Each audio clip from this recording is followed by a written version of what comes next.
semua, yang kami hormati Bapak Menteri Kesehatan, Pak Menteri Dalam Negeri, Bapak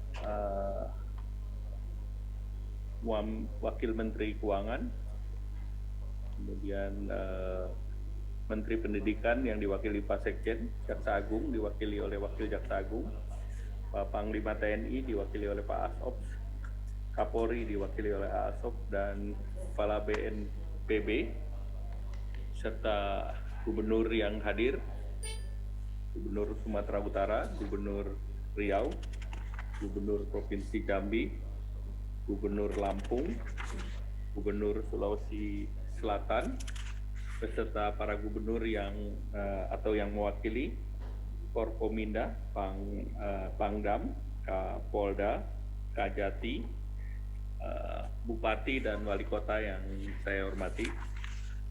Pertama, kali ini kita rapat untuk menyikapi pertumbuhan daripada kasus Omikron.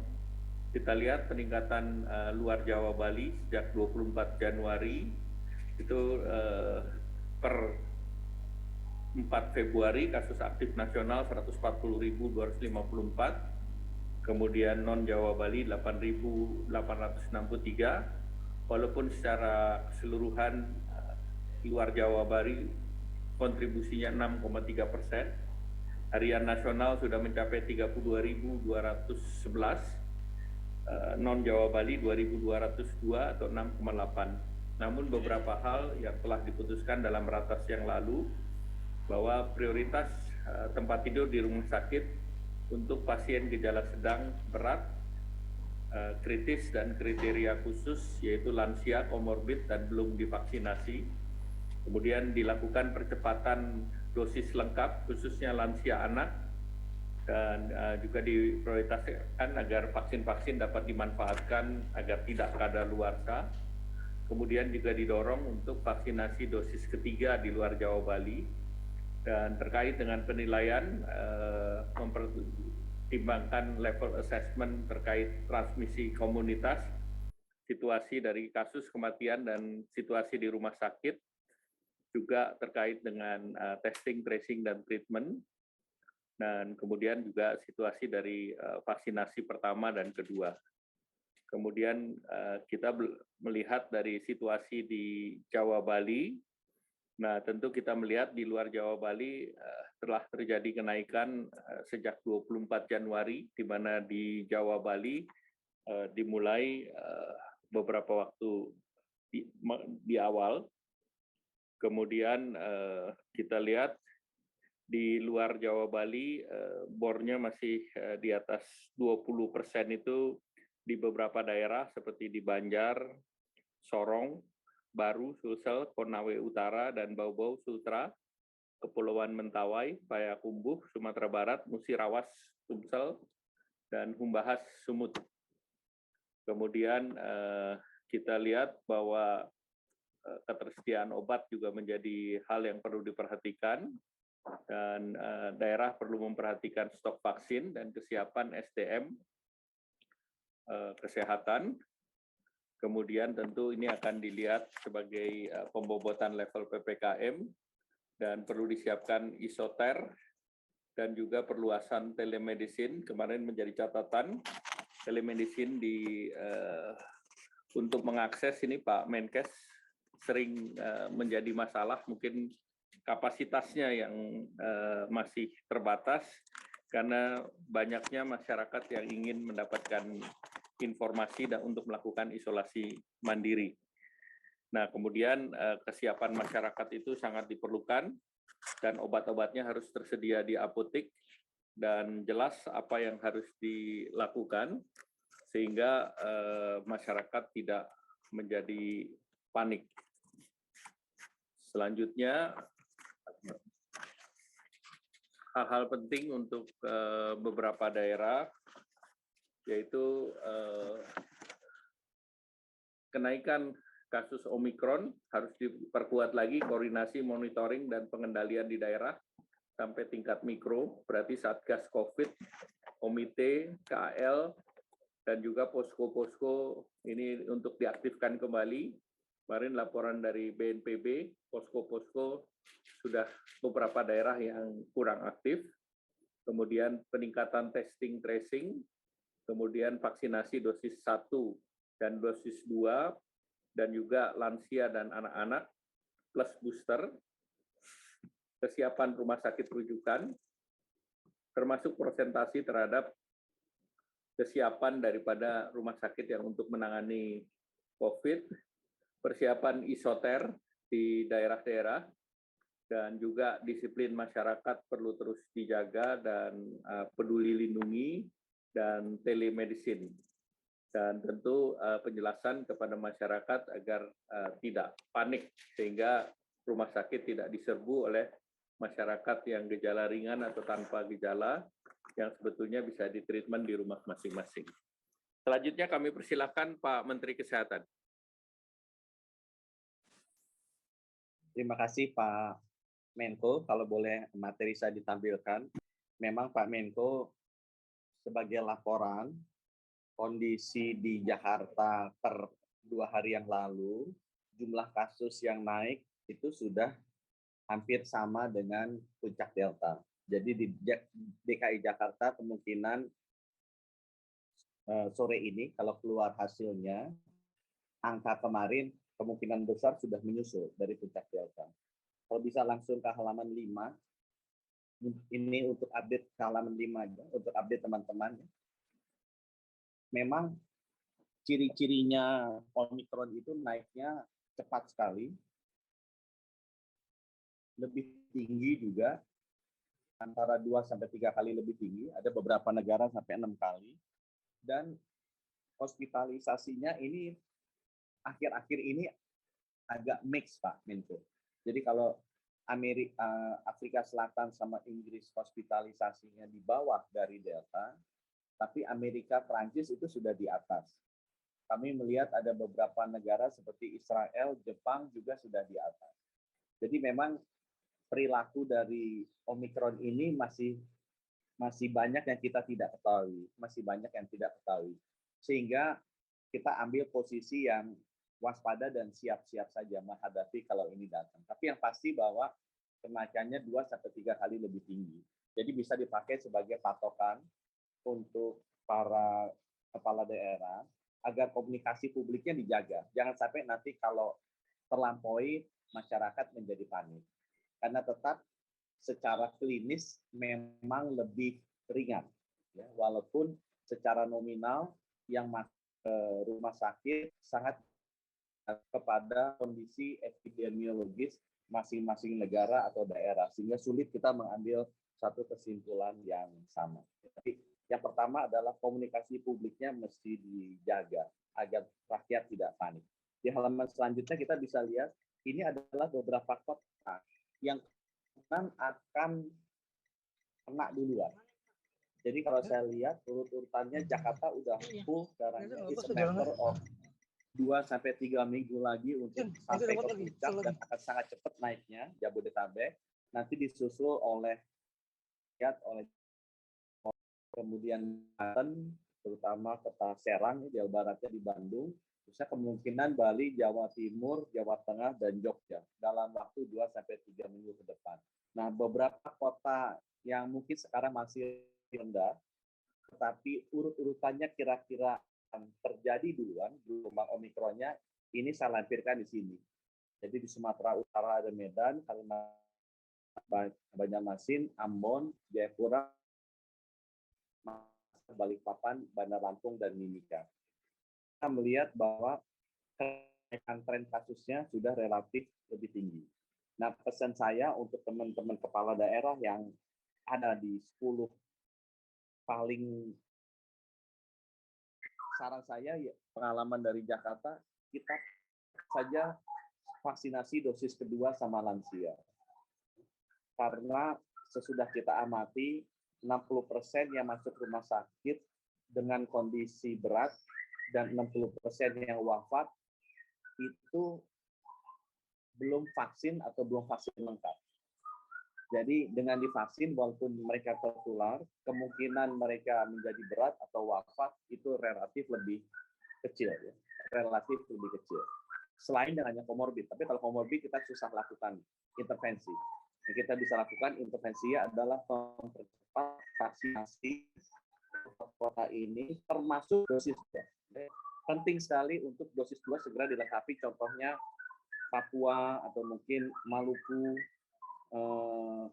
Banjarmasin yang dosis 1-nya lumayan tapi dosis 2-nya agak tertinggal. Dan juga lansia. Karena 60% dari yang wafat itu lansia, 60% masuk rumah sakit juga lansia. Jadi saya sampaikan lagi, yang masuk rumah sakit itu 60% lansia dan 60% belum vaksin lengkap. Ya, dan semuanya punya komorbid. Jadi melihat bahwa gelombang Omikron ini nanti pasti akan datang ke 10 kota ini di luar Jawa, kami lihat trennya lebih baik dipercepat vaksinasinya, dosis kedua dan lansia. Di halaman selanjutnya, ini kalau saya lihat kita monitoring aja halaman selanjutnya, daerah-daerah mana yang kenaikannya lebih cepat dari Delta. Ini sebagai gambaran saja. Jadi mundur satu yang sebelumnya. Kita bisa lihat Tangerang sudah lebih dari Delta kasus hariannya. Ya. Depok juga sudah lebih dari Delta. Nah, yang kita lihat sekarang rumah sakitnya masih di bawah Delta. Memang biasanya naiknya rumah sakit itu 1 sampai 3 minggu akan terlihat penuh dampaknya. Tapi yang kita sudah amati adalah ada 2 kabupaten kota di Jabodetabek yang sudah lebih dari Delta, lebih dari puncaknya Delta, Tangerang dan Depok. Ini yang harus kita jaga agar jangan panik masyarakat. Tapi kalau kita lihat rumah sakitnya masih sekitar 20-30% dari Delta. Walaupun rumah sakit ini tetap kita masih lihat seminggu sampai 2 minggu ke depan. Dugaan saya hari ini DKI akan lewat. Ya, DKI itu paling tinggi 14.000 berapa. Ini rata-rata 7 hari ya. Tapi puncaknya DKI itu di bulan Juni sekitar 14 ribuan. Kemarin 2 hari yang lalu sudah 13.700. Saya rasa mungkin data sore ini yang merupakan data tes kemarin, saya rasa DKI Jakarta juga sudah dilampaui kasus hariannya. Tapi saya apal data rumah sakitnya DKI Jakarta ini masih 30%. Dan masih banyak, nanti saya bisa share, yang masuk rumah sakit itu harusnya tidak dirawat di rumah sakit. Jadi ini sekali lagi untuk antisipasi saya tekankan, hal yang pertama saya minta tolong ke teman-teman di daerah, komunikasi publik dari sekarang dijaga. Kita jujur, supaya rakyat juga percaya, kita sampaikan bahwa kasus akan naik, belajar dari negara lain itu 2-3 kali, ada juga yang sampai 6 kali lebih tinggi dari puncak Delta, tetapi memang hospitalisasinya lebih ringan, ya, lebih rendah. Hal yang kedua, tolong pastikan bahwa vaksinasi dosis kedua dipercepat, masih ada waktu teman-teman di luar Jawa Bali, dan kemudian lansianya juga dipercepat. Di halaman selanjutnya, kita juga sudah hitung kira-kira berapa lama itu Pak Menko. Kalau Jakarta kena, ini kasus Maluku dan Papua kemarin mulainya agak cepat ya. Tapi kalau kita lihat dari Jawa geser ke Kalimantan, NTT, Sulawesi, Sumatera ada jeda 3 minggu. Ada jeda sekitar 3 minggu. Jadi kalau Jakarta naik tingginya ini minggu depan, nah masih ada waktu 3-4 minggu sebelum itu menjalar ke luar Jawa. Jadi teman-teman di kepala daerah di luar Jawa, Pak Menko, antisipasinya benar sekali. Lebih baik kita persiapkan dari sekarang. Karena kita masih punya waktu sambil menunggu virusnya bertarung dulu di teater perang yang ada di Jawa. Di halaman selanjutnya, ini khusus untuk ini saya lewati aja, tapi ini saya nanti akan share ke Pak Menko daerah-daerah seperti tadi yang perlu kita perhatikan, baik dari kenaikan kasus maupun kenaikan rumah sakitnya. Tapi pada umumnya masih di bawah level 1. Cuma saran saya, dan juga ini saya rasa Pak Menko memang antisipasi melakukan ini, lebih baik kita siap siaga dan waspada daripada kita terlambat, mumpung masih ada antara 3-4 minggu. Di halaman selanjutnya, nah ini memberikan gambaran rumah sakit kita. Karena sekali lagi teman-teman, ciri-ciri Omikron nomor 1, dia naiknya lebih cepat, dia naiknya lebih banyak. Tetapi lebih mild, gitu. Hospitalisasinya lebih rendah. Sehingga nanti pada saat kita komunikasi ke publik, data hospitalisasi ini mungkin lebih sering ditampilkan untuk bisa mengimbangi kepanikan kalau misalnya lihat kasusnya tinggi sekali.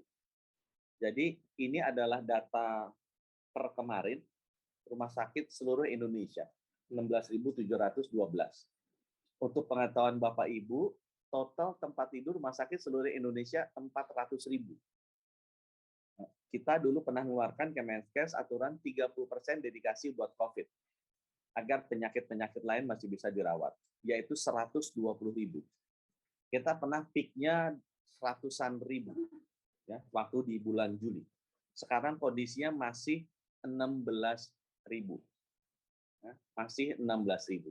Jadi room-nya sebenarnya masih cukup, ya, walaupun sekali lagi kita nggak boleh jumawa, kita tetap harus waspada, ya, dan masing-masing. Jadi kalau saya lakukan di level nasional, mungkin nanti di level kabupaten kota. Selanjutnya, kita bisa melihat ini polanya, Bapak Ibu. Jadi, tadi perbedaan ciri kedua dari Omicron, bahwa ini lebih ringan rumah sakit di Jawa, ya, karena ini sebagian besar masih di Jawa. Dari 13.696 yang dirawat, itu sekitar 71% masuk kategori OTG, orang tanpa gejala atau asimptomatik dan ringan. Berdasarkan Menkes yang baru, sebenarnya kalau mereka bukan masuk lansia, bukan nggak ada komorbid, harusnya kan otomatis sembuh. Kenapa kita didorong ke rumah?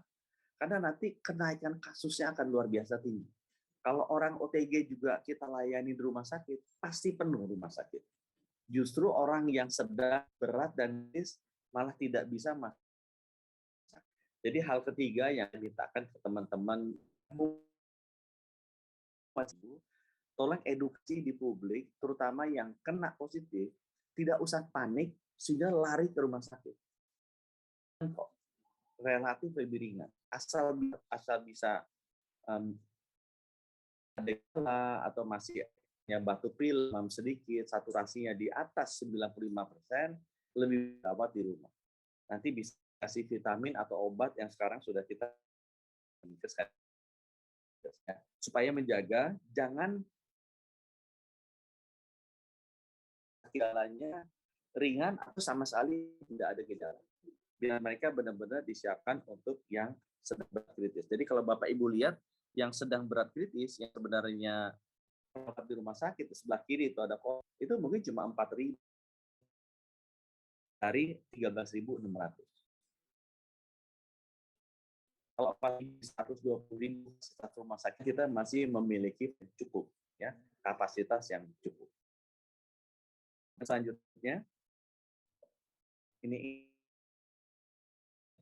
data kumulatif, ya.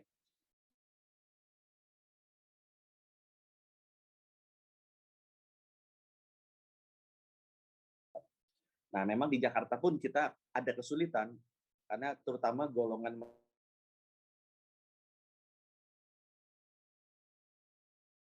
kalau adalah pejabat-pejabat gitu.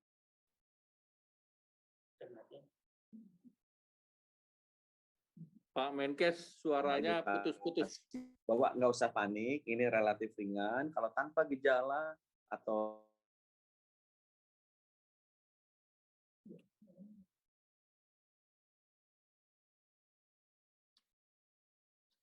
Pak Menkes, suaranya putus-putus, Pak Menkes. Mas, ini jangan-jangan ininya udah masuk ke internet. Coba dicek kita. Jangan-jangan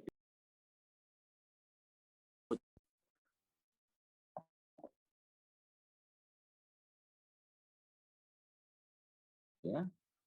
Saya nanti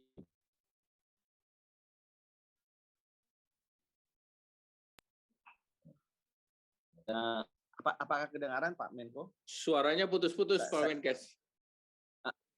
Nah, saya mudah-mudahan terdengar sekarang ya. Ya. Jadi di halaman selanjutnya, kalau bisa di halaman selanjutnya, next slide. Ini adalah sakit di kota-kota yang tadi besar. Jadi sama Bapak Ibu, rumah sakit 12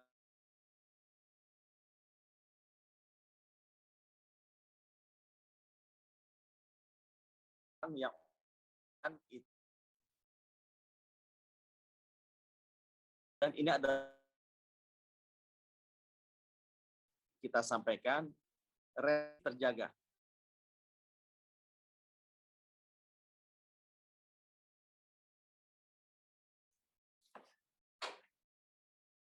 Masih terputus, Pak Menkes. Suaranya terputus. Sorry. Maaf, Pak. Maaf. Mudah-mudahan jalan. Mudah-mudahan kali ini jalan. Mudah-mudahan kali ini benar, Pak. Kita ada 2 internetnya kita ganti. Jadi ini obat-obatan di masing-masing provinsi. Kita juga sudah siapkan dan sudah kita kirim ke daerah. Dan kita juga ada cadangan di pusat. Dan kita akan monitor ini setiap hari, Bapak Ibu ya. Di halaman selanjutnya yang terakhir, ini juga oksigen. Kami juga monitor dan kita sudah drop oksigen konsentrator dan oksigen generator. Ini sebagian juga dapat dari Kemenperin. Kita hanya ada catatan sedikit mengenai Kota Medan. Tapi Kota Medan itu mudah dijangkau kalau kita butuh pengiriman oksigen. Dan kita masih ada sekitar 30 tangki oksigen yang kita bisa kirim, tangki besar ya, azotank yang kita bisa kirim. Jadi ini kita monitor juga dari pusat, tapi kepala daerah mungkin juga bagus untuk mulai mensiagakan lagi ya tim satgasnya di masing-masing daerah. Jadi di halaman terakhir Pak Menko, yang penting adalah Bapak Ibu, protokol kesehatan dari sekarang lebih baik kita perketat. Penggunaan peduli lindungi di ruang publik harus didisiplinkan agar penyebaran segera kita ketahui, Bapak Ibu. Saya juga sarankan ini justru sentranya ada di Jabodetabek sekarang. Jadi boleh juga orang yang datang dari Jakarta dites acak juga gitu, begitu mendarat. Sama gitu, kalau Indonesia dulu ada karantina kedatangan dari Arab Saudi, ya boleh juga beberapa dites acak aja kedatangan dari Jabodetabek, takutnya juga ada yang lolos. Itu mungkin bisa menghambat pengalaman kita waktu karantina ketat bisa 2-3 minggu kita delay. Saran saya juga Bapak Ibu, fasilitas isolasi terpusat dipersiapkan sekarang dan juga komunikasi publik mulai dijalankan bahwa kalau kena OTG atau ringan di rumah saja. Kalau rumahnya tidak memadai, masukkan isolasi terpusat. Biarkan rumah sakit menangani yang berat dan kritis. Tempat tidur rumah sakit juga perlu disiapkan. DKI Jakarta sudah menaikkan menjadi 50%, sudah dikeluarkan oleh Dinkes Kesehatan DKI. Saya rasa di Jawa Bali belum, tapi Bapak Ibu mungkin bisa mensosialisasikan ini dan mulai bisa mencek kemana dulu perawat-perawat atau relawan-relawan yang digunakan di rumah sakit dipersiapkan saja.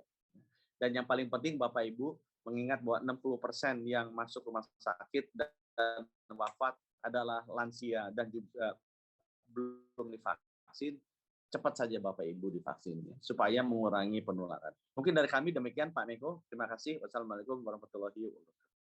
Terima kasih Pak Menkes. Dan tadi beberapa catatan termasuk kita Jabodetabek itu karena PPLN. Nah, namun sekarang yang luar daerah tuh lagging, kita harus perhatikan mereka yang datang dari Jabodetabek. Nah, nanti kita lihat mekanismenya apa yang bisa tersedia, terutama perjalanan udara maupun laut, sehingga kita bisa monitor. Selanjutnya kami persilakan Pak Menteri Dalam Negeri, karena ini berarti kita harus terus memperkuat koordinasi dan kesiapan, dan kita memang dibandingkan negara lain kita lagging. Demikian pula Jawa dan luar Jawa berdasarkan Delta kemarin, laggingnya juga sekitar 2-3 minggu. Dan sekarang kita masih 6% dari total kasus, tapi saat Delta kita bisa di atas 50% dari seluruh Indonesia. Jadi tentu kita harus siap sampai ke level tersebut. Kami persilakan Pak Mendagri. Siap, Assalamualaikum warahmatullahi wabarakatuh, Bapak Menko yang hormati, Bapak Menkes, kemudian Kepala BNPB, Wakil Jaksa Agung, Bapak-Bapak yang mewakili instansi pusat, kemudian juga rekan-rekan kepala daerah kami mewakili. Yang pertama kami mohon izin dari paparan Bapak Menkes dan juga Bapak Menko, dan juga berbagai informasi, baik dari dalam maupun luar negeri, bahwa Omikron ini memang relatif virulence-nya atau tingkat keparahan ini relatif lebih rendah, namun cepat menular. Namun demikian memang perlu kita waspadai, tetap rawan bagi mereka yang belum divaksin, apalagi yang lansia. Dan kita melihat bahwa tingkat vaksinasi kita belum menyentuh untuk dosis kedua, termasuk yang booster belum sampai kepada 70%. Kemudian artinya masih tetap perlu kita waspadai, tidak underestimate, dan juga untuk luar Jawa Bali, meskipun teater perangnya itulah terutama di Jawa, lebih khusus di Jabodetabek, tapi pengalaman dari kasus Wuhan maupun kasus Delta dengan kemajuan teknologi transportasi pesawat terutama itu hitungan menit, hitungan jam itu dengan transportasi udara itu dengan cepat akan pindah ke daerah lain. Jadi daerah luar Jawa Bali tidak berarti juga akan sepenuhnya aman, karena kita pernah mengalami pada waktu Delta juga luar Jawa Bali, terutama kota-kota besar itu mengalami lonjakan. Kemudian berkaitan dengan situasi seperti itu, kami pikir kita pengalaman dari kasus-kasus yang sebelumnya sudah hampir 2 tahun kita menghadapi pandemi ini, dan kami kira tidak jauh, strateginya hampir sama seperti sebelum-sebelumnya. Tinggal kita eager kembali, mengaktifkan kembali, dan kemudian sense of crisis kita timbul kembali tanpa menghindari kepanikan masyarakat. Yang pertama tentunya kembali kepada protokol yang paling utama 3M, kembali mengkampanyekan, kemudian menegakkan pemakaian masker, karena masker ini bisa mencegah terpapar. Kemudian kalau antibodi kami kira hanya mencegah infeksinya tidak berat, tapi untuk mencegah tidak terpapar tetap nomor 1 adalah masker. Kemudian kembali untuk mengurangi kerumunan yang besar yang dapat mengakibatkan penularan, seperti beberapa peristiwa yang sudah ada di daerah Subang dan beberapa daerah lain, kerumunan yang besar tanpa masker, itu kami kira kita perlu rekan-rekan kepala daerah tegakkan betul dan punya feeling bahwa ini akan timbul kerumunan besar. Kemudian kembali lagi mengkampanyekan cuci tangan, hand sanitizer, dan lain-lain. Karena kita memang membangkitkan kembali sense of crisis ini tanpa membuat panik masyarakat, karena kita memang sempat mengalami periode yang cukup baik, terkendali angka-angka konfirmasi rendah, dan sempat pelonggaran yang cukup panjang. Mungkin mulai bulan September, Oktober, November, Desember, Januari, hampir 4 bulan lebih, ini membuat masyarakat sudah terbiasa dengan pelonggaran itu. Kemudian kedua, kami kira sama seperti Bapak Menkes tadi, mengenjot untuk vaksinasi baik tahap pertama, kedua maupun booster, terutama lansia dan komorbid. Kami kira ini semua kita paham, semua yang penting adalah tingkat implementasinya. Terutama yang lansia ini perlu door to door, karena mereka lebih tepat memang didatangi untuk yang lansia dan komorbid. Ini Omikron masih tetap berbahaya bagi mereka.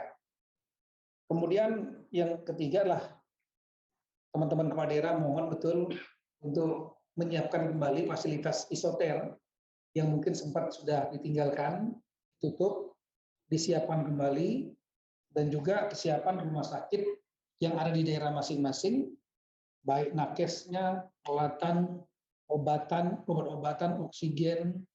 Nah ini kami kira tadi Bapak Menkes sudah menyampaikan pada prinsipnya semua obat-obatan, oksigen, peralatan kesehatan itu ready, dan mungkin yang terjadi lah jangan sampai terjadi gap communication saja, sehingga teman-teman kepala daerah betul-betul mengecek bersama dinas kesehatan masing-masing, baik isoternya, kesiapan rumah sakit, cek betul-betul dicek di lapangan apakah benar-benar siap.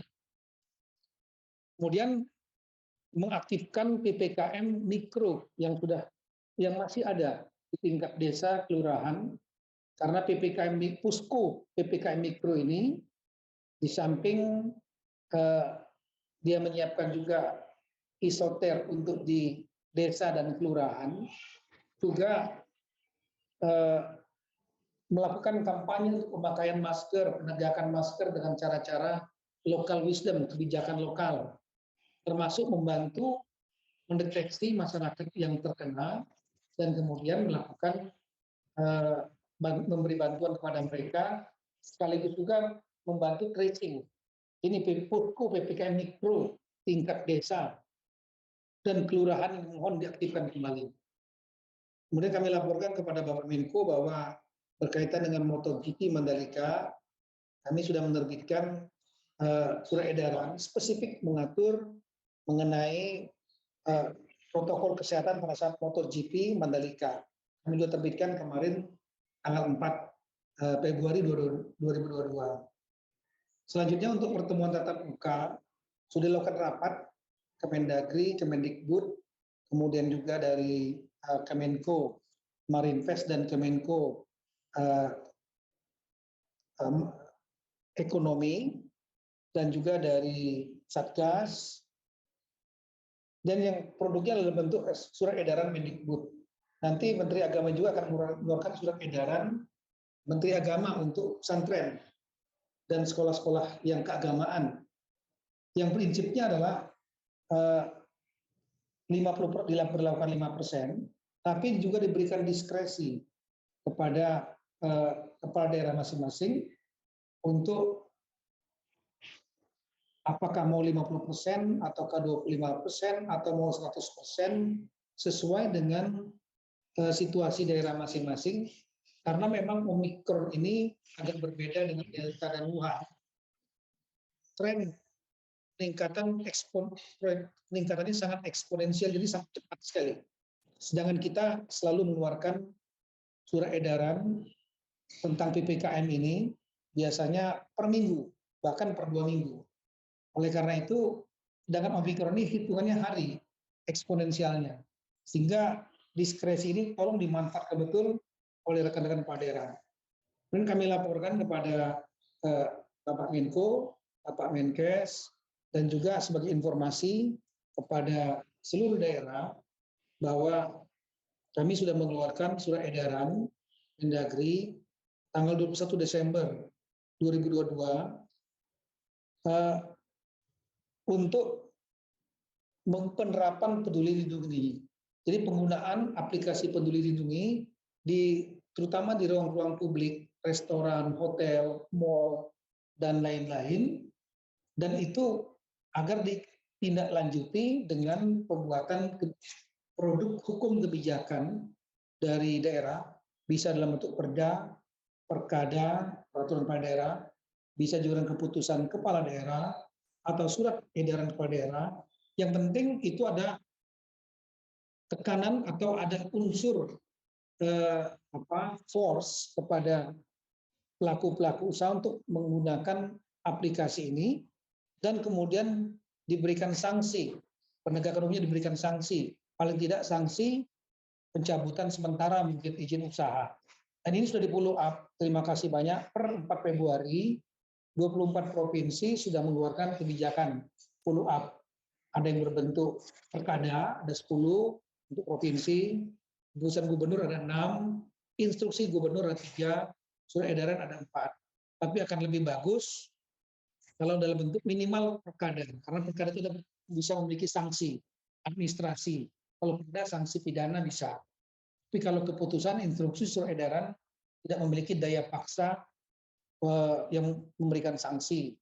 Kemudian untuk kabupaten kota yang sudah, itu adalah 293. Baik dalam bentuk perda, ada yang sudah dalam bentuk perda, kada dan lain-lain. Masih ada 215 kabupaten kota yang belum mengeluarkan, dan ada 10 provinsi belum mengeluarkan. Mohon betul rekan-rekan kepala daerah yang belum mengeluarkan kebijakan memfollow up penerapan aplikasi Peduli Lindung ini segera untuk dilakukan. Karena ini betul-betul dapat membuat aplikasi ini sangat membantu untuk mencegah penularan, terutama di ruang publik. Kemudian yang terakhir, mohon izin kami menyampaikan bahwa tanggal 6 Desember 2021, kami juga sudah memfollow up arahan Bapak Presiden dalam ratas untuk penundaan perjalanan ke luar negeri bagi para pejabat, dan kami sudah mengeluarkan untuk rekan-rekan kepala daerah. Jadi mohon dimaklumi rekan-rekan kepala daerah untuk sementara dalam rangka mencegah penularan dan juga agar betul-betul fokus menangani pandemi di situasi saat ini yang sedang menanjak, tolong bisa menahan diri dulu untuk ditunda perjalanan ke luar negeri. Nanti insya Allah kalau seandainya situasi sudah membaik, perjalanan ke luar negeri dapat dilaksanakan dan kita akan mengeluarkan produk surat edaran yang baru. Kami kira demikian Bapak Menko, terima kasih banyak Bapak Menkes. Assalamualaikum warahmatullahi wabarakatuh. Terima kasih Pak Mendagri. Selanjutnya kami persilakan Pak Wamen Keuangan terkait dengan dana kesehatan dan juga dana-dana yang bisa diakses oleh para pimpinan kepala daerah, Pak Gubernur, Wali Kota, Bupati. Silakan Pak Wamen. Terima kasih Pak Menko, yang kami hormati Pak Menko, Pak Mendagri, Pak Menteri Kesehatan, Bapak Ibu Gubernur, Kepala Daerah, Bupati, Wali Kota, dan Forkopimda. Mungkin kami menambahkan saja Pak Menko, Pak Bapak Menteri dan Ibu Bapak sekalian.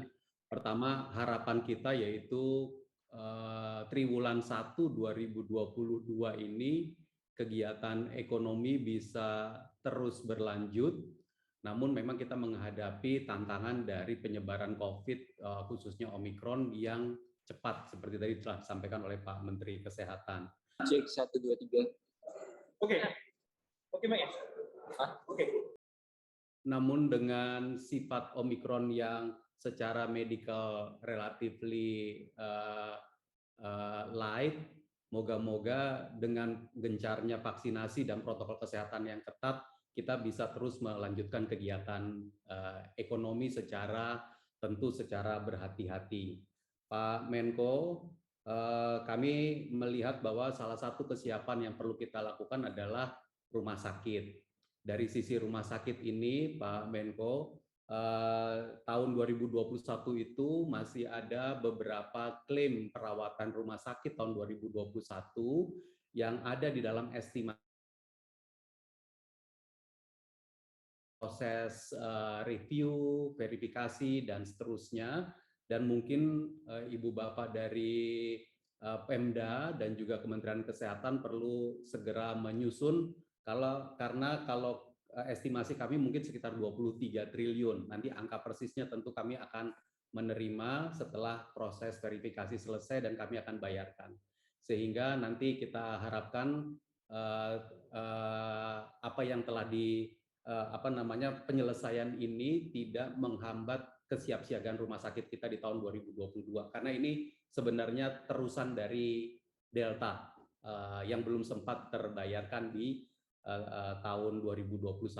Nah, dengan sekarang sudah bulan Februari, kami siap untuk memproses tentu dengan pengajuan usulan resmi setelah verifikasi dan review yang tahun lalu melibatkan BPJS Kesehatan, BPKP, Kementerian Kesehatan, dan seterusnya. Pak Menko, yang kemudian yang kami ingin sampaikan juga di sini adalah bahwa untuk kesiapsiagaan kita menghadapi Omikron, Kementerian Keuangan dan dalam arahan Pak Menko juga sudah menyiapkan beberapa tambahan belanja dan percepatan belanja, khususnya untuk perlindungan sosial. PKH akan kita percepat pencairannya, program Keluarga Harapan untuk triwulan 2 itu akan kita coba mulai kita percepat di bulan Februari, sehingga nanti bisa membantu. Lalu kemudian kartu sembako juga akan ada percepatan pencairan di bulan Februari. Bantuan PKL warung sebesar 600.000 untuk 1 juta penerima. Ini sifatnya one off policy dan tentu kita akan tetap fleksibel dan siap siaga. Namun ini juga akan dilakukan sesegera mungkin dan dimulai bulan Februari ini. BLT untuk yang berasal dari dana desa, Pak Menko, target tahun ini tetap 8 juta keluarga penerima. Mohon bisa juga dilihat oleh Ibu Bapak pemerintah daerah agar bisa sampai kepada masyarakat kita, dan juga nanti penyaluran kartu prakerja akan kita buat fleksibel, fokus pada daerah-daerah terdampak serta pada daerah-daerah yang level PPKM-nya lebih tinggi. Tentu pada saat ini kita sangat mempedomani level PPKM dalam konteks Omikron ini. Lalu kemudian ada beberapa perluasan program perlindungan sosial, BST, target 10 juta KPM, 300.000 dengan durasi 2 bulan, Februari dan Maret ini kita tambahkan. Lalu juga subsidi listrik dan subsidi kuota internet selama 3 bulan ini kami sedang proses, nanti lewat Kementerian Dikbud dan juga bisa kita lakukan dan juga melalui PLN. Ini kita siagakan semuanya Pak Menko untuk kalau dibutuhkan, karena sudah diputuskan dan akan kita siagakan agar bisa memenuhi kebutuhan masyarakat. Yang terakhir Pak Menko, Pak Mendagri, Bu Bapak dari pemerintah daerah, mungkin konfirmasi saja bahwa di dalam konstruksi dana desa tahun 2022, 8% tetap kita arahkan untuk penanganan COVID-19 seperti tahun lalu. Jadi kalau ini tersedia untuk langsung digunakan oleh pemerintahan desa, seperti sampaikan Pak Menteri Dalam Negeri, kesiapsiagaan tadi bisa dibiayai dari dana desa 8% ini. Kalau untuk alokasi earmark tahun lalu Pak Menko, Pak Mendagri ada 8% dari transfer DAU DBH. Belajar dari yang tahun lalu karena situasi COVID tiap daerah itu berbeda-beda, tahun ini kita tidak tegaskan lagi. Namun penggunaan itu tetap diserahkan kepada pemerintah daerah sesuai dengan arahan Pak Menteri Dalam Negeri tadi agar siap siaga, tapi kalau memang diperlukan tentu bisa dimintakan konsultasi ke Kementerian Dalam Negeri dan Kementerian Keuangan kalau ada biaya tak terduga yang kemudian harus melakukan realokasi. Nanti Kementerian Keuangan, Kementerian Dalam Negeri bisa siap merespons dengan proper.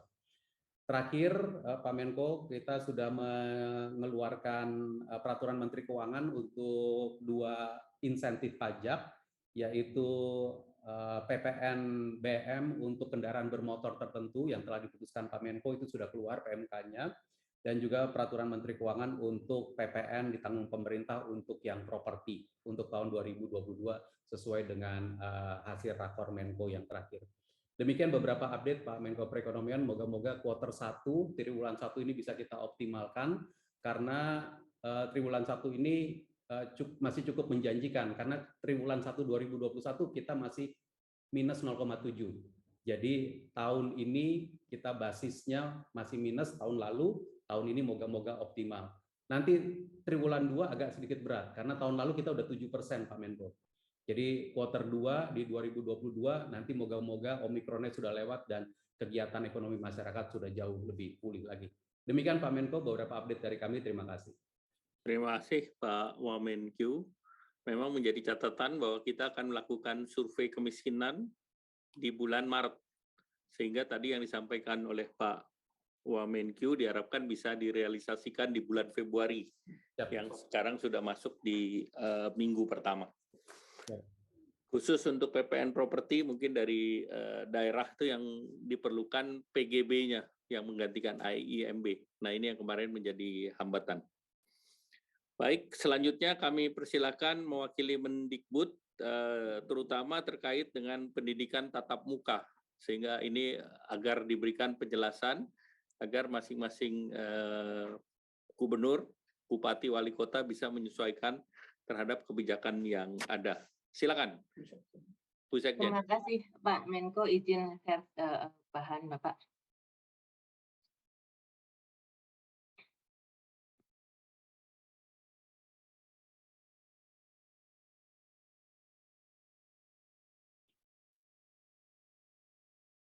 Assalamualaikum warahmatullahi wabarakatuh. Yang sama-sama kita hormati Bapak Menko, Bapak Menteri Kesehatan, Bapak Mendagri, Pak Kepala Wamenkeu, dan tentunya Bapak Ibu semua peserta rakor.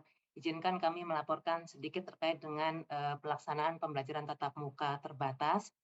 Kami laporkan Pak Menko bahwa tanggal 3 kemarin Pak Mendikbud sudah mengeluarkan surat edaran terkait dengan diskresi pelaksanaan PTM terbatas. Berdasarkan rapat bersama antara Kemendikbudristek dengan Kemendagri, Kementerian Kesehatan, Kementerian Agama, dan Kementerian Pak Menko Marifest. Jadi ada beberapa diskresi terkait dengan PTM terbatas khususnya untuk PPKM level 2. Nanti kami jelaskan lebih lanjut perubahan-perubahannya. Kami juga laporkan Pak Menko untuk sampai saat ini terkait dengan vaksinasi pendidik dan tenaga kependidikan juga siswa sekolah sudah cukup baik, tetapi kondisinya masih belum merata antar daerah. Untuk peserta didik, posisi saat ini sudah 75% yang sudah vaksinasi dosis 1, tetapi memang masih 40% yang sudah menerima dosis 2. Untuk pendidik dan tenaga pendidikan, angkanya di angka sekitar 81%, tetapi yang sudah vaksin dosis 2 baru sekitar 72%. Kami laporkan juga sebagian daerah sudah melakukan active case finding, Bapak, sesuai dengan SKB 4 Menteri yang memang kita dorong untuk melakukan ACF karena untuk mengantisipasi adanya penularan di sekolah. Berdasarkan pelaksanaan juga ada beberapa daerah yang sudah mengikuti SKB 4 Menteri plus diskresi yang dikeluarkan tanggal 3 kemarin. Ini suratnya Bapak, jadi ada beberapa aturan baru dari diskresi tersebut. Pertama, bahwa daerah-daerah yang mengikuti PPKM level 2 yang semulanya PTM terbatasnya bisa mencapai 100%, sekarang sudah dibolehkan mengikuti PTM terbatas level 2, mohon maaf, 50%. Jadi, tetapi itu kita tekankan kata dapat karena boleh saja menerapkan 100% jika memang tidak ada kasus COVID yang meningkat signifikan. Kemudian untuk level 1, level 3, dan level 4 sesuai dengan regulasi Pak, sesuai dengan SKB 4 Menteri, ada yang 100% untuk PPKM level 1, 50% untuk PPKM level 3, dan tentunya ada yang masih 100% PJJ, terutama untuk yang PPKM level 4 plus PPKM level 3 yang tingkat vaksinasi pendidik dan tenaga kependidikannya serta vaksinasi lansianya masih rendah. Kemudian sekarang orang tua atau wali murid juga masih diberi kesempatan untuk memilih apakah mau mengirimkan anaknya ke sekolah atau mengikuti pembelajaran jarak jauh. Nah, di dalam surat edaran ini kepada kepala daerah untuk dapat mendorong vaksinasi pendidik dan tenaga kependidikan dan peserta didik karena sebagian masih cukup rendah, dan tentunya untuk melakukan surveillance dengan baik. Ini kami laporkan Pak dari hasil yang kami terima sampai tadi pagi terkait dengan pelaksanaan PTM terbatas dari daerah. Sebagian sudah mengikuti SKB 4 Menteri dan diskresinya, tapi sebagian masih belum sesuai. Ada yang melakukan PTM terbatas di bawah dari standar yang ditetapkan, misalnya PPKM level 1 yang seharusnya tetap 100%, tetapi sudah mengikuti 50%. Itu yang mungkin perlu ditekankan kembali.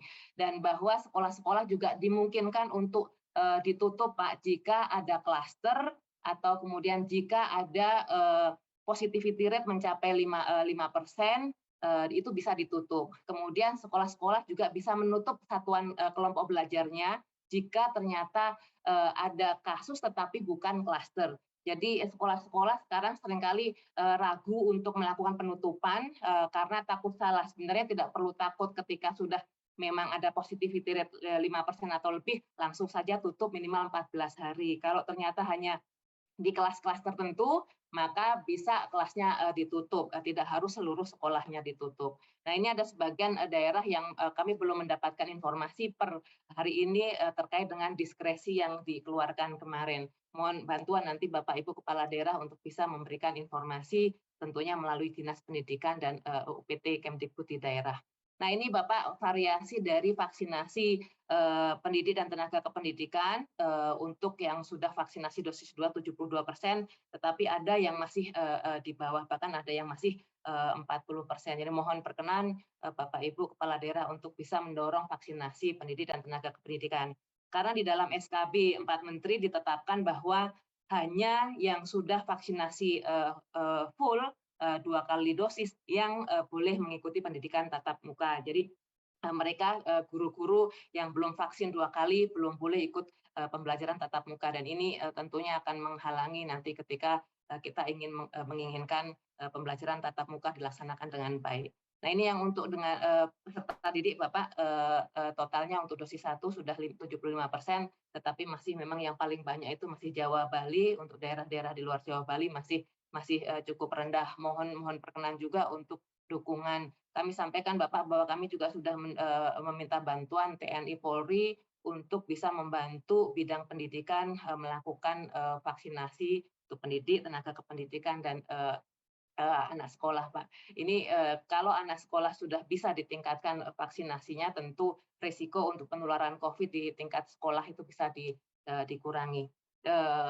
Ini yang untuk active case finding, Pak, belum semua daerah melaksanakan active case finding, jadi kami mohon juga perkenan supaya anak-anak itu bisa terlindungi lebih baik, maka random check untuk sekolah-sekolah perlu dilakukan. Belum semua, Pak, masih sedikit, masih 71 kabupaten kota di 22 provinsi yang sudah melakukan active case finding. Itu pun angka sudah dari posisi November kemarin. Kemudian terkait dengan surveillance, kami laporkan bahwa kita juga melakukan random check kepada sekolah-sekolah, apakah sekolah-sekolah sudah melakukan protokol kesehatan dengan baik. Ternyata masih ada juga yang masih belum, Pak. Masih 1/4 satuan pendidikan yang belum melaksanakan dengan baik protokol kesehatan di satuan pendidikan. Ini juga mohon bantuan untuk satgas-satgas di lingkungan bisa membantu untuk memastikan bahwa sekolah-sekolah itu juga protokol kesehatannya bisa berjalan dengan baik, termasuk juga lingkungan sekolah, Pak. Ada kantin di luar sekolah, kemudian juga ada penjual makanan di lingkungan sekolah. Ini juga mohon bantuan Bapak Ibu Kepala Daerah untuk memastikan bahwa Satgas juga bisa bergerak di bawah. Demikian laporan kami, Pak, terkait dengan pendidikan. Terima kasih. Assalamualaikum warahmatullahi wabarakatuh. Nanti banyak kami share di sini. Terima kasih. Baik, terima kasih Pak Bu Sekjen. Selanjutnya kami persilakan Bapak Wakil Jaksa Agung.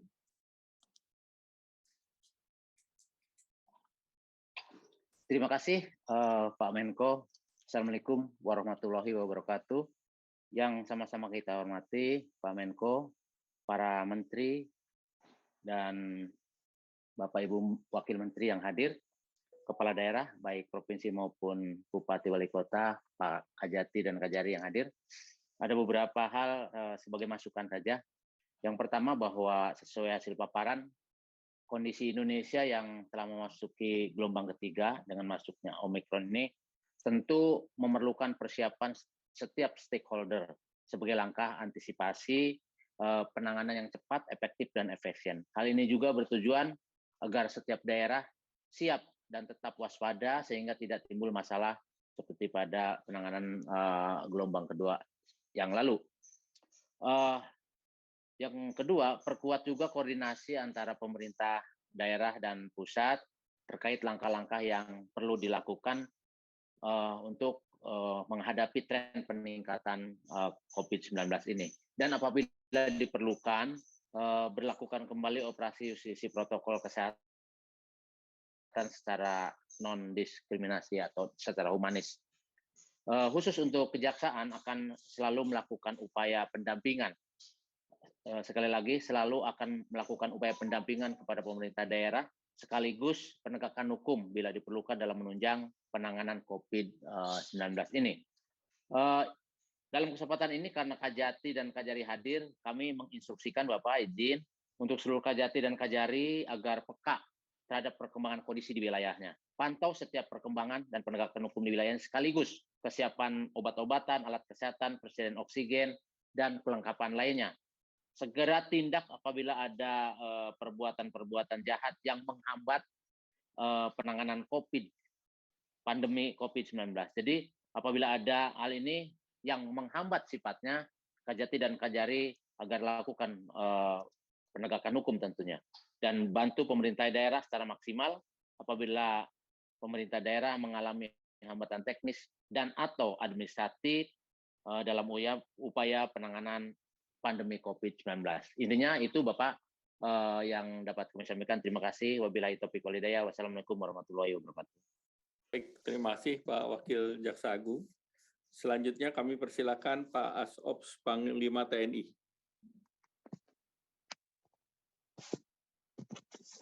Terima kasih Bapak Menko. Assalamualaikum warahmatullahi wabarakatuh. Kami Waasop Panglima TNI, mewakili Bapak Panglima TNI. Kami, Bapak Ibu beserta rapat sekalian, kami ingin melaporkan kepada Bapak Menko bahwa kegiatan TNI saat ini terkait dengan adanya perkembangan kasus COVID-19 yang dilakukan TNI adalah saat ini membantu Satgas daerah dalam pelaksanaan PPKM Mikro di seluruh wilayah. Kemudian membantu percepatan vaksinasi dosis 3, kemudian vaksinasi terhadap lansia dan anak. Selanjutnya juga membantu penyiapan isoter untuk antisipasi apabila terjadinya lonjakan kasus. Yang selanjutnya juga membantu dalam penyiapan tempat karantina, Bapak Menko.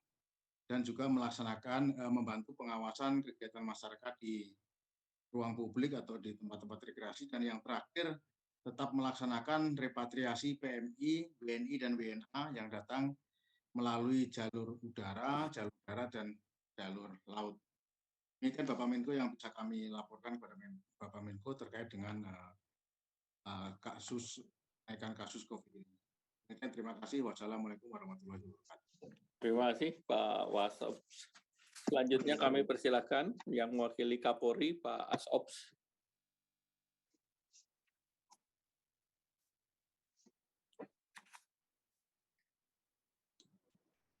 Ya.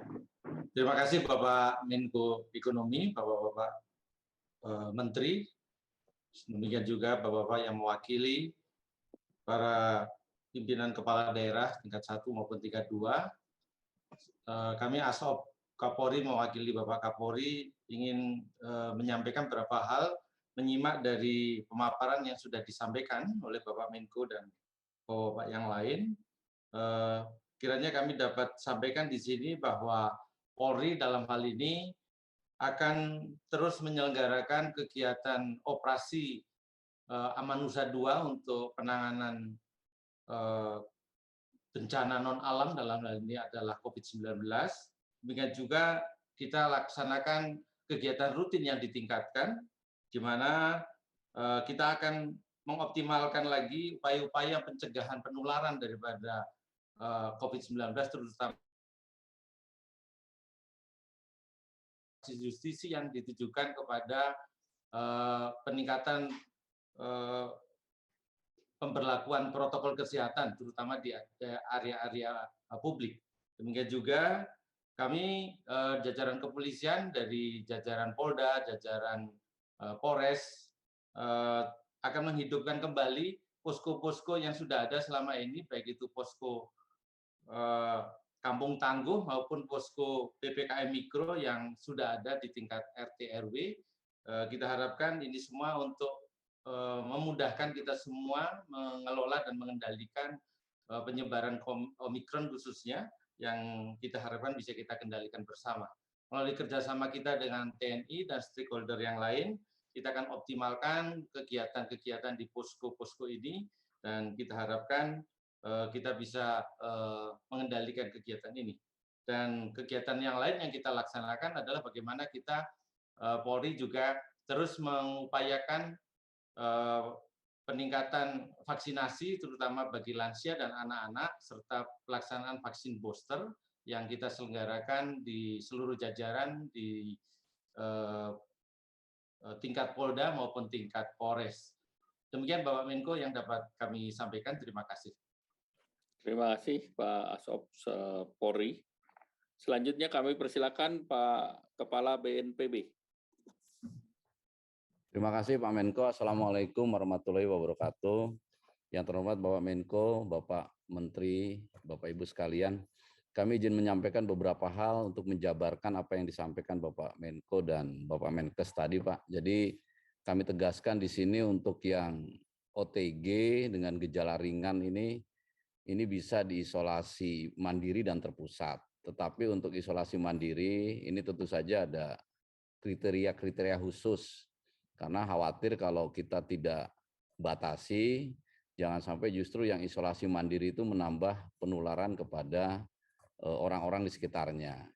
Nah, ini ada beberapa yang kami sampaikan dari Satgas untuk isoman itu khusus OTG, kemudian diharapkan juga usianya di bawah 45 tahun, karena kalau yang di atas 45 tahun terkategori lansia ini juga merupakan kelompok rentan yang bisa tertular, kemudian tidak memiliki komorbid, rumah dan lingkungan memenuhi syarat, lantai 2, kemudian kamar mandinya tersendiri dan ada kamar mandi yang terpisah dengan penghuni rumah yang lain. Kemudian juga diharapkan saturasinya lebih besar dari 95%. Kemudian yang isolasi mandiri juga mohon dari daerah, dari satgas-satgas daerah tetap ini harus dilaksanakan pengawasan, terdaftar di puskesmas, kemudian terus dilaksanakan pengobatan secara telemedicine, kemudian juga dilaksanakan pengawasan kunjungan, baik secara langsung tatap muka maupun secara virtual, pasien-pasien itu dikunjungi sehingga tidak sampai terjadi fatal. Kemudian untuk OTG ini dilakukan minimal 10 hari, dan setelah 10 hari maka bisa diberikan tambahan waktu selama 3 hari. Setelah itu kalau sudah dinyatakan negatif baru bisa bergabung dengan kegiatan-kegiatan kemasyarakatan yang lainnya. Bapak Menko yang saya hormati, ini kami laporkan Pak hasil pengumpulan keterangan terkait kapasitas isoter. Ini juga kami langsung meminta dari kepala daerah dan satgas daerah untuk mengumpulkan data, sementara yang terkumpul datanya seluruh daerah di luar Jawa Bali ada 27.766 tempat tidur. Memang ini rata-rata masih kondisinya kosong, mohon diaktifkan kembali untuk daerah-daerah terkait kesiapan isoter. Belajar pengalaman pada saat Delta yang lalu, isoter di luar Jawa Bali ini 48.799 tempat tidur. Sehingga karena Omikron ini penularannya lebih cepat, maka kami sarankan untuk disiapkan isoter itu 2 atau 3 kali lipat dari kasus atau pengalaman Delta yang lalu, sehingga angka kami Satgas 97.000 lebih. Ini dari Satgas pusat nanti juga akan melaksanakan analisa, evaluasi, dan membantu apabila di daerah-daerah ini mengalami kesulitan dalam penyiapan isoter di wilayah provinsi maupun kabupaten kota. Kami laporkan Bapak Menko, memang karena beberapa waktu ini terdapat penurunan kasus yang signifikan sehingga kinerja PPKM Mikro ini menurun secara signifikan. Nah, ini tadi kita sepakat semua bahwa untuk mengatasi gelombang Omikron ini, maka masing-masing daerah, TNI, Polri, Kodam, Polda, dan jajarannya mohon juga ini diaktifkan kembali PPKM Mikro, karena terbukti bahwa dengan pengetatan dari tingkat RT, RW, desa, sampai ke atas, ini sangat efektif dalam mencegah penularan, khususnya dalam penularan varian Omikron ini. Dari 23 provinsi, ini yang cakupannya turun 10%. Jadi posko kelurahan desa kinerjanya menurun, sehingga ini harus menjadi atensi bersama, khususnya di tingkat daerah, para kepala daerah, Pangdam, Kapolda, Danrem, Dandim, Kapolres, dan sebagainya untuk terus diaktifkan kembali. Sekali lagi kami sampaikan bahwa pengendalian di tingkat mikro menjadi kunci untuk pengendalian pada tingkat yang lebih tinggi. Ini posko-posko PPKM juga kami laporkan Bapak Menko, ini juga sudah ada penurunan, ini mohon diaktifkan kembali. Yang sekarang masih aktif tinggal 29%, artinya tinggal 16.205 posko dari seharusnya 55.923. Tentu saja angka 29% ini cukup relatif kecil, maka mohon sekali lagi untuk masing-masing daerah posko PPKM Mikro ini lebih diaktifkan lagi dan ditingkatkan lagi. Kami sampaikan juga himbauan kepada daerah, mungkin salah satu protokol kesehatan ini agar dihidupkan lagi, ditingkatkan lagi, antara lain sebagaimana tertera di slide, kita laksanakan edukasi kepada masyarakat secara menarik, begitu, pemasangan media luar ruang di videotron, pemasangan di media elektronik, media sosial, ini agar diserbu, ditingkatkan lagi, sehingga masyarakat kembali melihat secara nyata dan jelas terkait pentingnya protokol kesehatan.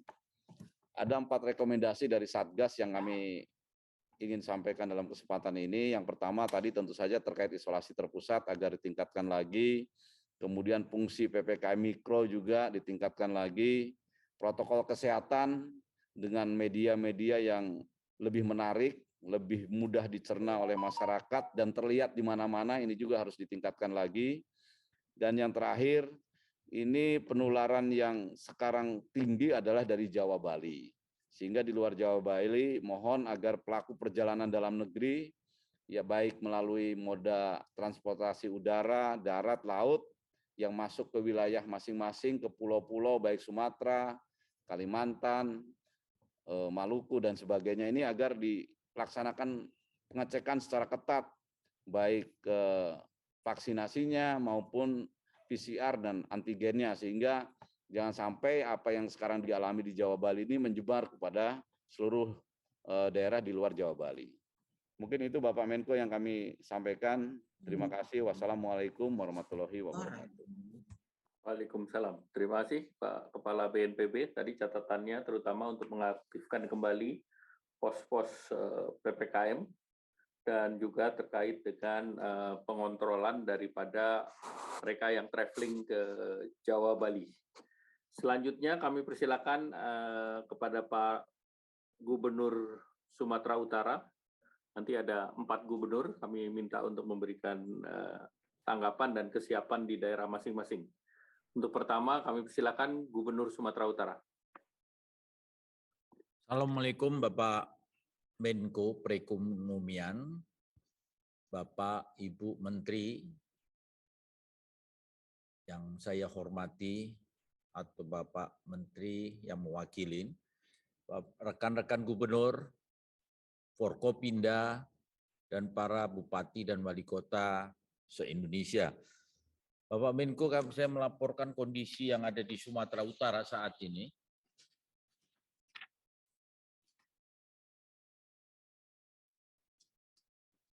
Konfirmasi positif 198 kasus, ini 2 hari ini tetap 198, kasus aktif 188, bertambah 10 kasus untuk sembuh, jadi tetap 2,7%, untuk spesimen bertambah 12.880 spesimen. Kami laporkan jumlah tempat tidur ICU ini 1,42%. Untuk jumlah tempat tidur isolasi 3,69%. Total ICU dan isolasi saat ini yang terpakai 3,5%. Kondisi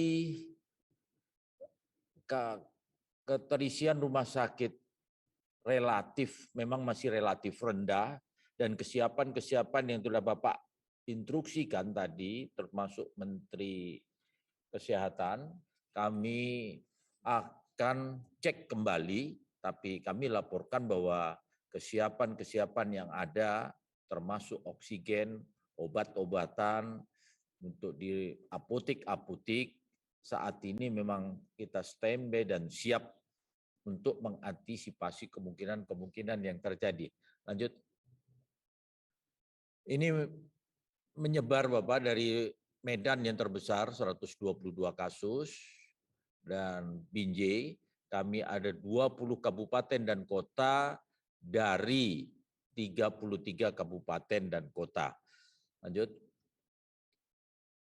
Kami laporkan vaksinasi kami saat ini rata-rata berada di atas 70%.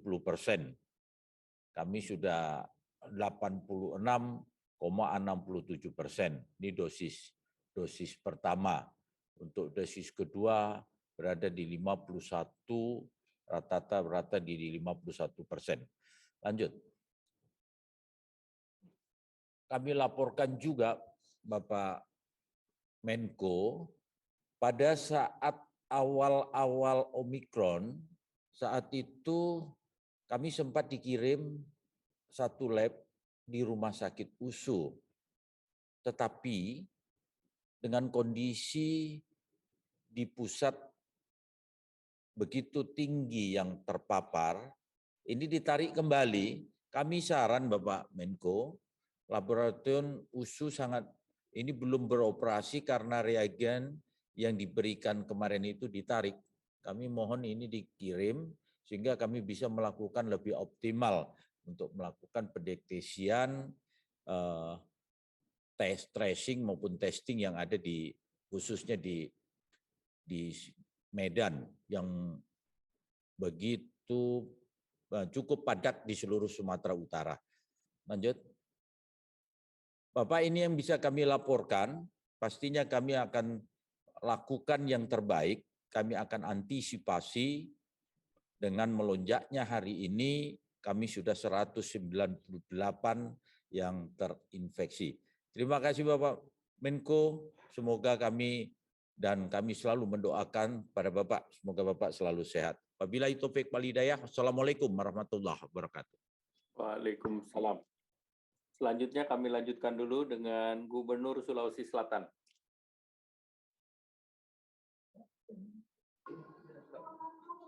Terima kasih banyak Pak Menko. Bismillah, Assalamualaikum warahmatullahi wabarakatuh. Selamat sore dan salam sejahtera untuk kita semua.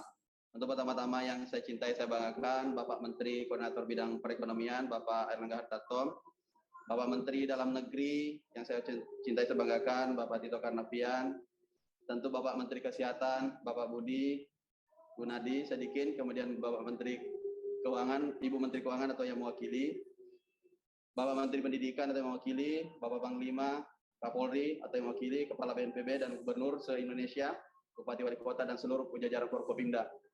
Bismillah, alhamdulillah, la haula wala quwata illa billah. Pertama-tama tentu puji syukur kehadirat Allah Subhanahu wa taala, kita diberikan kesehatan, kesempatan. Izin melaporkan Bapak Menteri bahwa situasi Sulawesi Selatan dan perkembangan terakhir ini terjadi peningkatan kasus konfirmasi positif dalam 1 minggu terakhir, bahkan terjadi peningkatan hingga 5 kali lipat dalam 3 hari terakhir. Kemudian yang kedua, peningkatan kasus konfirmasi positif terjadi pada hampir semua kabupaten kota, di mana Kota Makassar terjadi peningkatan kasus yang sangat signifikan, di mana untuk tanggal 4 Februari dari 118 kasus konfirmasi positif adalah 66 berasal dari Makassar. Yang berikutnya kami laporkan bahwa terdapat 2 kasus meninggal dalam 1 minggu terakhir dengan tetapi angka kesembuhan 97,8%. Selanjutnya kami bisa laporkan bahwa kapasitas tempat tidur total isolasi sekitar 1.596 kita sudah tetap selalu ada, tidak pernah ditutup, dan juga 268 tempat tidur ICU yang dapat dikonversi menjadi 5.000 tempat tidur pada seluruh kabupaten kota yang ada. Saat ini bor tempat tidur isolasi 7 hari terakhir rata-rata adalah 1,43%, dan bor ICU masih di bawah 2% atau 1,53%. Jadi sangat sedikit yang masuk di rumah sakit, Pak Menteri. Untuk laporan sebagai vaksinasi, bahwa vaksinasi kami cakupan vaksinasi untuk dosis 1 sekitar 80%,77, kemudian dosis 2 sekitar 51,88 dan masih progres untuk dosis 3. Untuk lansia, dosis 1 sekitar 63,88%, dosis 2 masih di bawah 50%, Bang Menteri, Pak Menko. Kemudian untuk vaksinasi anak sedang in progress, kurang lebih sekitar 30%, dan stok vaksin masih di atas, kita memiliki stok vaksin sekitar 1,7 juta dosis. Hal ini kami dapat laporkan untuk sementara waktu, Pak Menteri, izin untuk arahan lebih lanjut. Terima kasih banyak. Assalamualaikum warahmatullahi wabarakatuh. Terima kasih untuk kita semua. Selamat sore. LT Gubernur Sulawesi Selatan. Selanjutnya kami persilakan Gubernur Riau. Assalamualaikum warahmatullahi wabarakatuh. Salam sejahtera untuk kita semua. Yang kami hormati Bapak Menko Perekonomian, kami hormati Bapak-Bapak Menteri dan Wakil Menteri, Bapak mewakili Panglima TNI dan Kapolri, serta Kepala BNPB, dan Bapak-Bapak Gubernur, Ibu Gubernur, serta para Bupati, Wali Kota yang kami hormati yang hadir pada kesempatan ini. Kami pada kesempatan ini hadir Forkompinda Provinsi Riau bersama juga Pak Wali Kota dan Forkompinda Kota Pekanbaru bersama kabupaten yang ikut juga sesuai dengan surat edaran Pak Menko. Kami laporkan pada Pak Menko kasus aktif kami di Riau. Saat ini ada sebanyak 425 orang, perawat di rumah sakit ada 36 orang, kemudian isolasi mandiri ada 389 orang.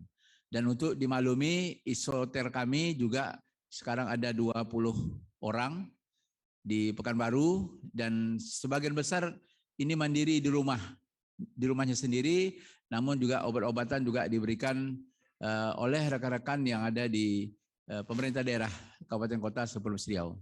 Dan untuk saat ini memang yang tinggi di Kota Pekanbaru, tapi alhamdulillah juga banyak yang isolasi di rumahnya, Pak Menko. Dan saat ini juga kami sudah menyiapkan semua rumah sakit, ada 50 rumah sakit yang rujukan COVID-19 sudah standby, termasuk juga kita juga sudah standby dengan obat-obatan, termasuk juga oksigen, dan kami sudah siap untuk mengendalikan seandainya terjadi penularan COVID-19 di Provinsi Riau ini naik itu.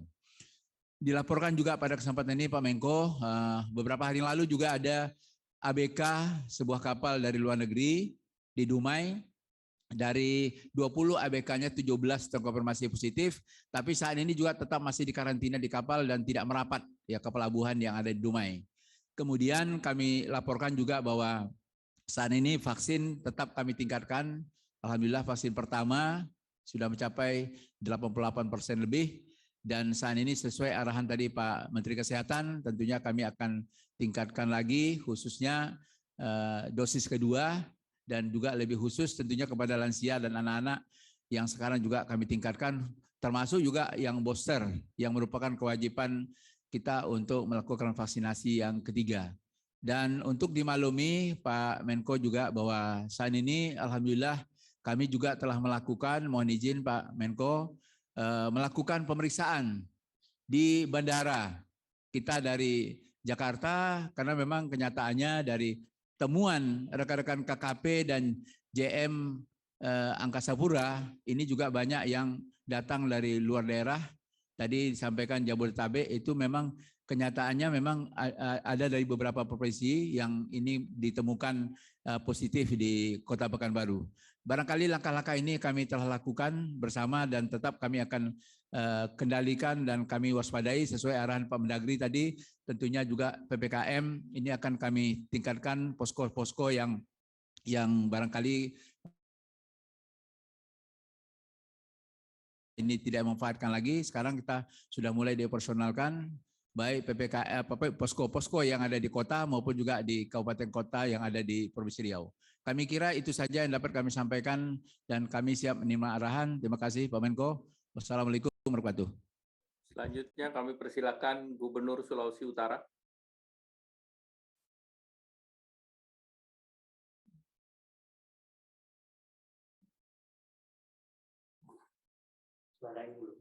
Suaranya Pak Gubernur masih di off. Suaranya. Suaranya belum masih di mute Pak Gubernur. Ya, sudah. Assalamualaikum warahmatullahi wabarakatuh. Selamat siang dan salam sejahtera bagi kita semua. Kami hormati Pak Menko, yang kami hormati Menteri Dalam Negeri yang mewakili Panglima TNI dan Kapolri, juga Wakil Menteri Keuangan, beserta dengan Kepala BNPB, dan Bapak Ibu, rekan-rekan gubernur, dan para bupati, kepala daerah yang kami hormati. Perlu kami laporkan saat ini Pak Menko, situasi kondisi COVID-19 sampai hari ini di Sulawesi Utara masih terkendali.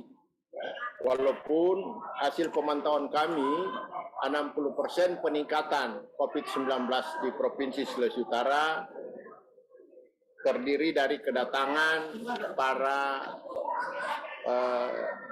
pendatang maupun warga Sulawesi Utara yang kembali dari Jabodetabek dan Sulawesi Selatan, sehingga kegiatan melakukan pemeriksaan di Bandara Samratulangi masih kita lanjut sampai hari ini, sehingga kita bisa melakukan isolasi terpadu, sehingga tempat isolasi terpadu kita sampai saat ini sudah 51% untuk penanganan para jumlah yang aktif. Total yang aktif sampai hari ini 298 orang. Yang paling banyak memang kemarin ada 91 orang, 60 itu terdeteksi di Bandara Samratulangi. Dukungan dari pemerintah pusat terhadap kedatangan dari bandara awal, kami sangat memohon untuk diperketat karena rata-rata terdampak masyarakat di Sulawesi Utara ini. Setelah kami deteksi juga bagian dari kontak erat dari yang datang dari luar daerah, sehingga kita melakukan PPKM mikro terhadap masyarakat yang ada di Sulawesi Utara, khususnya Kota Manado. Kita perketat kembali melakukan PPKM mikro agar masyarakat yang terdampak bisa kita isolasi kembali. Itulah kira-kira gambaran peningkatan COVID-19 yang ada di Provinsi Sulawesi Utara. Perlu kami informasikan juga ketersediaan bor untuk rumah sakit masih kuat karena rata-rata kita masih menggunakan rumah sakit khusus COVID yang dibangun oleh BNPB dan pemerintah. Ada 80 bed, itu kita tampung di situ yang perlu penanganan khusus terhadap COVID-19. Sampai hari ini terisi baru 50%. Di rumah-rumah sakit yang lain masih belum menangani pasien COVID-19. Jadi semua ditangani di tempat isoter dan rumah sakit khusus COVID yang ada di Provinsi Sulawesi Utara. Saya kira itu laporan dari kami Pak Menko, dan kami doakan Pak Menko selalu sehat-sehat. Terima kasih. Wassalamualaikum warahmatullahi wabarakatuh. Om Santi Santi Santi Om. Namo Buddhaya. Shalom. Terima kasih Pak Gubernur Sulawesi Utara. Selanjutnya dari mewakili Wali Kota Banjarmasin, ada hadir?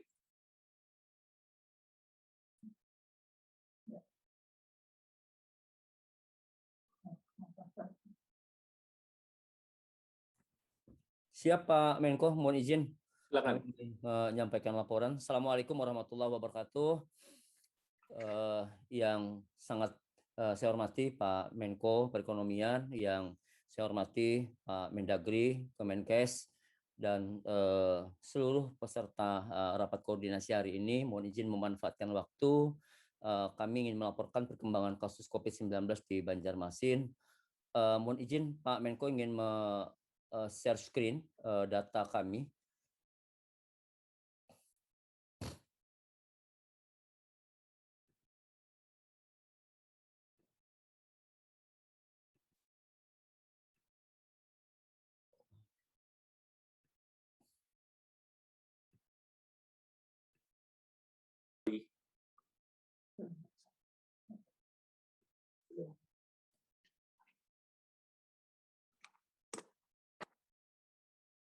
Silakan mungkin Pak Wali, lanjut. Oh, oke.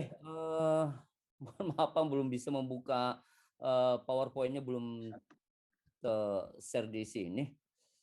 Ya. Mungkin disampaikan garis besar Pak Wali, karena ini kita monitor potensi akan ada kenaikan Pak di Banjarmasin. Ya, kami sampaikan Pak Menko bahwa saat ini memang Banjarmasin lonjakannya sangat tajam sekali.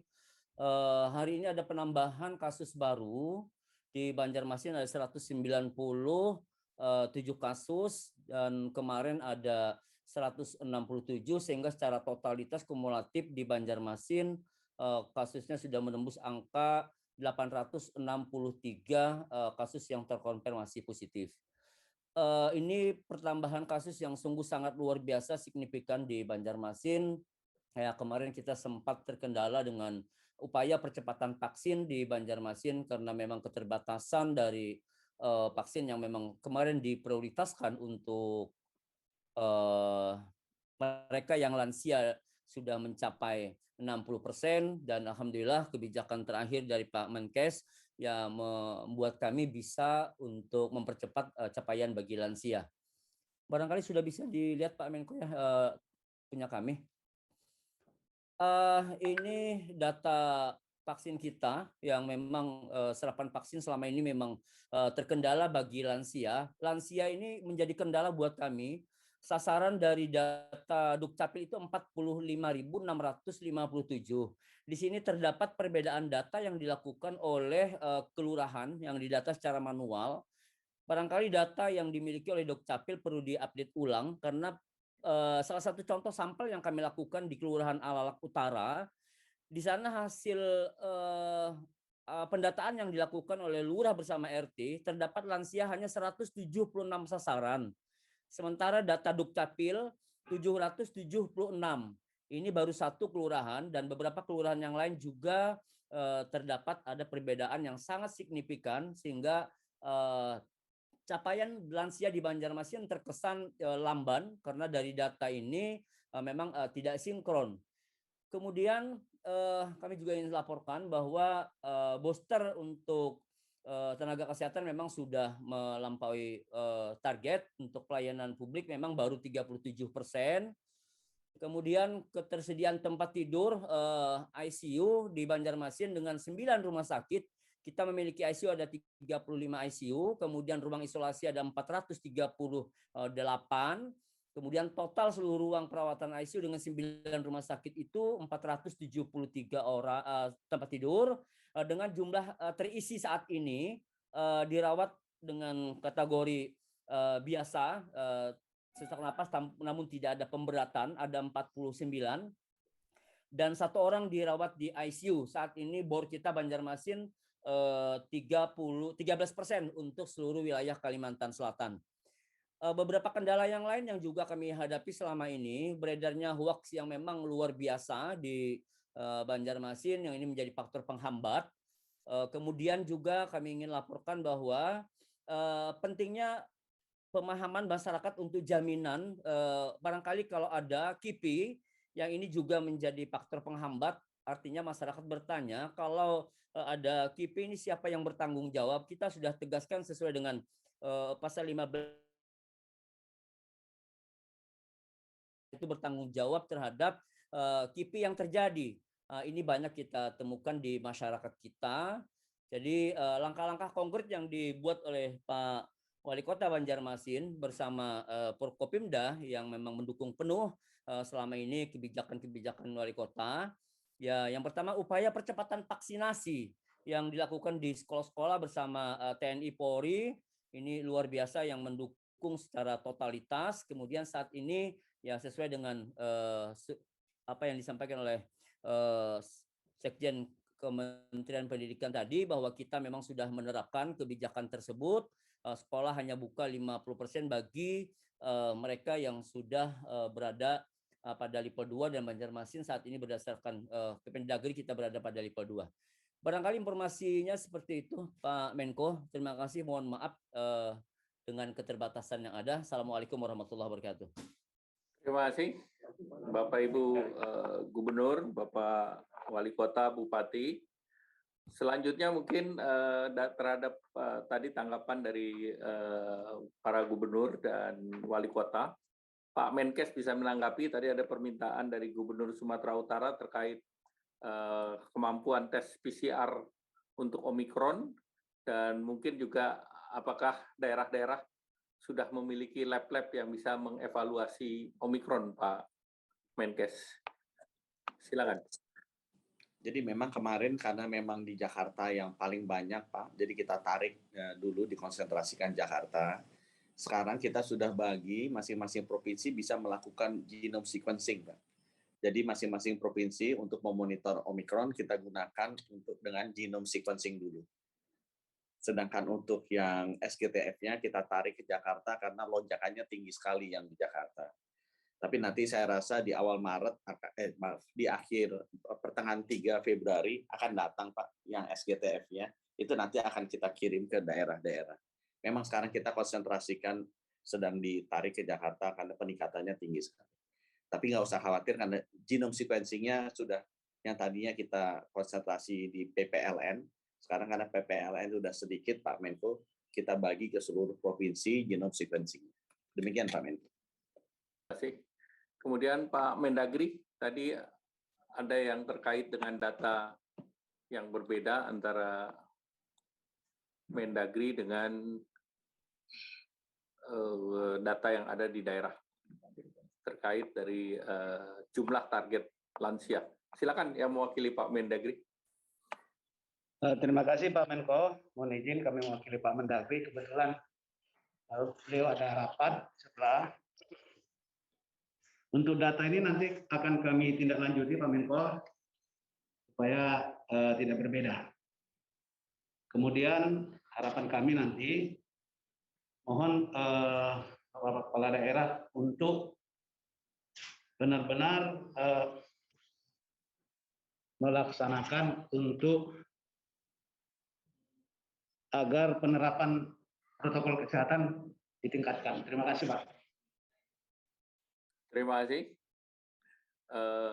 Bapak Ibu yang kami hormati, tadi sudah dijelaskan oleh Bapak Menteri dan juga dari TNI maupun Polri dan Kepala BNPB.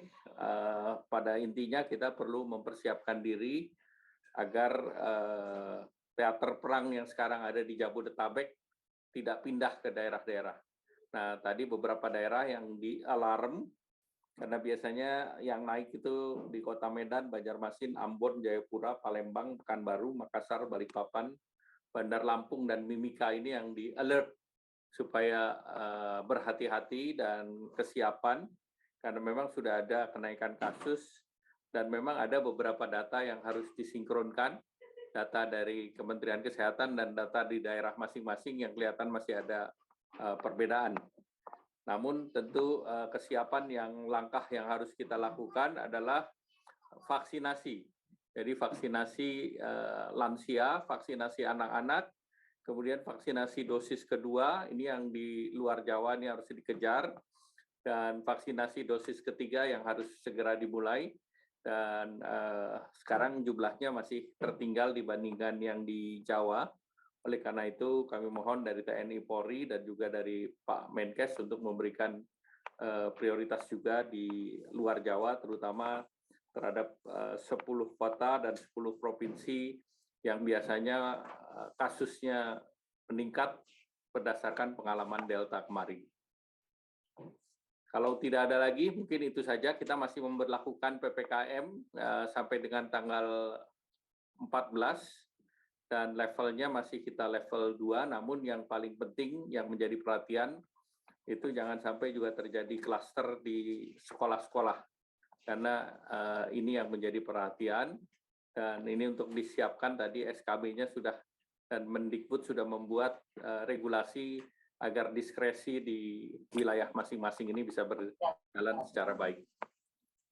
Baik, apabila tidak ada lagi, izin Pak Menteri. Ya. Kepri, Pak. Gubernur Kepri, silakan. Ya, baik, Pak. Terima kasih Pak Menko, Bapak Ibu sekalian peserta rapat. Hanya satu pertanyaan Pak Menko, berkaitan dengan booster, kita memang sudah kick off, sudah mulai bersamaan dengan pemerintah pusat, dan bersama pemerintah pusat saat ini sudah bergerak cepat. Prioritas kita memang lansia, tapi kemarin ada pertanyaan dari perusahaan-perusahaan, karena karyawan perusahaan ini juga kan menjamin kontinuitas produksi dan juga pertumbuhan ekonomi di masa seperti ini. Apakah booster sudah boleh kita laksanakan di perusahaan-perusahaan, Pak Menko, agar supaya capaiannya bisa lebih cepat sesuai dengan target percepatan yang ingin kita capai? Barangkali itu Pak Menko, pertanyaan dari kami Kepri. Terima kasih. Wassalamualaikum warahmatullahi wabarakatuh. Secara teknis sebetulnya boleh, namun mungkin perlu ada penjelasan dari Pak Menkes, karena penjelasan yang diperlukan adalah kalau dosis pertama keduanya Sinovac, nah untuk dosis ketiganya apa nih Pak Menkes? Silakan Pak Menkes. Yang pertama memang booster sudah bisa diberikan ke semua orang yang sudah 6 bulan suntik dosis kedua. Jadi itu aja syaratnya. Memang sebaiknya prioritaskan yang lansia dulu. Karena yang lansia itu kalau kena, sekali lagi kita lihat yang masuk rumah sakit dan wafat itu banyaknya lansia di Jakarta. Kemudian yang Sinovac kita sudah terus-menerus mendorong Bio Farma supaya bisa lebih cepat. Jadi yang Sinovac-nya sudah keluar Pak Menko, EUA-nya. Nah untuk vaksin-vaksin lainnya sebenarnya kita udah minta juga mereka melakukan segera submission ke BPOM-nya. Nah ini yang sampai sekarang yang baru bisa itu adalah yang Sinovac ya, sama yang Zivivax yang mereka bisa. Baru 2 itu Pak Menko. Tapi memang itu karena programnya dipegang Bio Farma, kami nanti terus akan kejar ke Bio Farma-nya, Pak. Pertanyaan berikut, boleh crossing nggak Pak? Dari program gotong royong menjadi program pemerintah untuk dosis ketiga. Nah, untuk itu Pak Menko, itu harus ada uji klinis dulu karena aturannya memang BPOM harus clearance dulu Pak Menko. Nah, itu yang kami kejar Bio Farma untuk segera melakukan. Nah, sekarang itu belum selesai Pak Menko, crossing-nya dari Bio Farma. Karena programnya kan program dari mereka. Yang program pemerintah kan crossing-nya sudah. Memang harus ada persetujuan BPOM untuk crossing itu Pak Menko. Baik, terima kasih. Masih ada lagi yang lain? Kalau tidak ada, kami ucapkan terima kasih kepada Pak Menteri Kesehatan, Pak Menteri Dalam Negeri, Pak Wamen Keuangan, Pak Sekjen, Bu Sekjen Mendikbud, Pak Wakil Jaksa Agung, Pak Waasop Panglima TNI, Pak Asop Kapolri, Kepala BNPB, dan Bapak para Gubernur Provinsi, Pangdam, kemudian Kapolda, kemudian Wali Kota, Bupati, Kajati, Kajari, beserta seluruh peserta yang hadir, dan saya mendengar Bapak Presiden akan mengundang Bapak-Bapak Gubernur pada hari Senin, dan tentu ini adalah kita untuk mempersiapkan apa yang kita bahas, terutama untuk kesiapan, baik itu di rumah sakit, obat-obatan, peningkatan vaksinasi, ketersediaan oksigen, maupun juga kesiapan dari masing-masing pos PPKM. Demikian, terima kasih. Wassalamualaikum warahmatullahi wabarakatuh.